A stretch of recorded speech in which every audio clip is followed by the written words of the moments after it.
Hello good morning friends. ഇന്ന് ഒരു കൂട്ടുകറി ഉണ്ടാക്കുന്നതാണ് കാണിക്കുന്നത്. ഇത് കടല പിന്നെ തലേദിവസം കുതിർത്ത് വെച്ചതാണ്.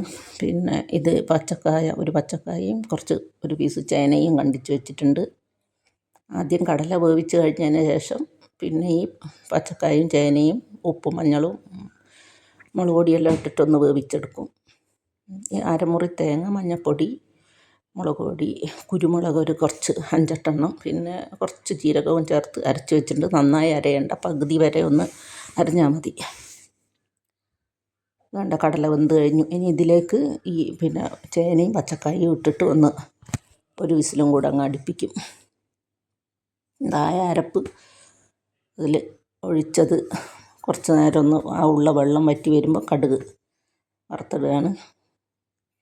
കടുക് പൊട്ടി വരുമ്പം ഒരു പിടി തേങ്ങ ചിരവിയത് അതിലേക്കിട്ട് ഇതിലൂടെ വറ്റൽമുളകും നല്ലോണം കറിവേപ്പിലയെല്ലാം ഇട്ട് ഇളക്കി ഒരു ഗോൾഡൻ ബ്രൗൺ ആകുമ്പോൾ അതിലേക്കെടുത്ത് വയ്ക്കുക. ഇത് വെള്ളം പോലെ ലൂസുള്ളൊരു കറിയൊന്നുമല്ല, കൂട്ടുകറി എല്ലാവർക്കും അറിയുന്ന കാര്യമാണ്. അപ്പം അടിപൊളിയായിട്ടുള്ളൊരു കറിയാണ്. നിങ്ങളും ഇങ്ങനെയാണ് ഉണ്ടാക്കാറ്? കാണുന്നവരൊക്കെ ഒന്ന് സബ് ചെയ്യുക, ലൈക്ക് ചെയ്യുക, ഷെയർ ചെയ്യുക. എങ്ങനെയുണ്ടെന്ന് പറയുക അഭിപ്രായങ്ങൾ. Okay, thank you.